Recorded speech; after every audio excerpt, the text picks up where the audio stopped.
1,90 €, on le rappelle, pour Colonel, grandissime favori de ce quintet. Et c'est parti, la voiture a libéré les 16 concurrents de ce prix Jean Boileau. Bon départ côté corde pour Colonel. Et le numéro 1 aux fautes de Cliff Dupomereux, le numéro 3 qui n'a peut-être pas eu toutes ses aises. On sprint avec Blues d'Ourville. On sprint également avec Tessidété qui est parti fort. Romanesque qui est parti également très fort en dehors. Alors que Coach Frambleu s'est bien élancé au centre du peloton. Et Jean-Michel Bazir qui a réussi à quitter la corde avec Colonel et il s'est décalé pour ne pas se retrouver piégé. Quoique devant lui, on ralentit un peu avec Blues d'Ourville. La descente avec des concurrents de tête qui accélèrent avec Romanesque qui a réussi à se rabattre en tête. Tessidété qui est bien parti également avec tout près le numéro 10 Ardente Duclos et à l'extérieur des 3 Castellets. Bas de la descente avec Romanesque qui a relayé Tessidété en tête de course. La 3e place en dedans pour Ange de Lune des 3 Castellets qui vient en 4e position avec toujours en dedans Coach Frambleu. On a fait également mouvement en dehors avec Eros Duchesne qui tente de se rapprocher avec également Coach Frambleu, Blues d'Ourville et Colonel qui tente de se rapprocher dans le sillage d'Eros Duchesne. Il y a du rythme dans cette course.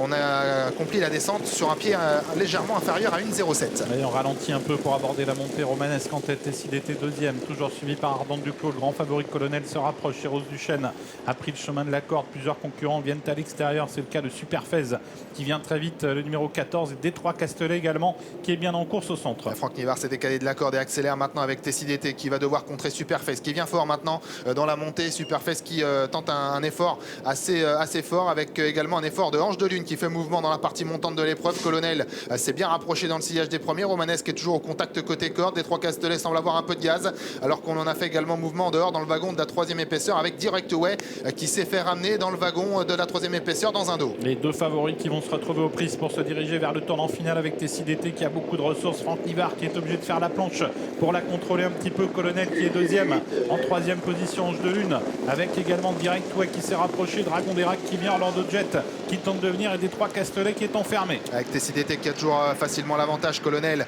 qui a pris son dos maintenant. Jean-Michel Bazir qui va faire souffler Colonel. Ange de Lune qui est en 3e position avec également Direct Way, Dragon d'Erac qui s'est bien fait ramener, qui va certainement terminer fort, tout comme Orlando Jet.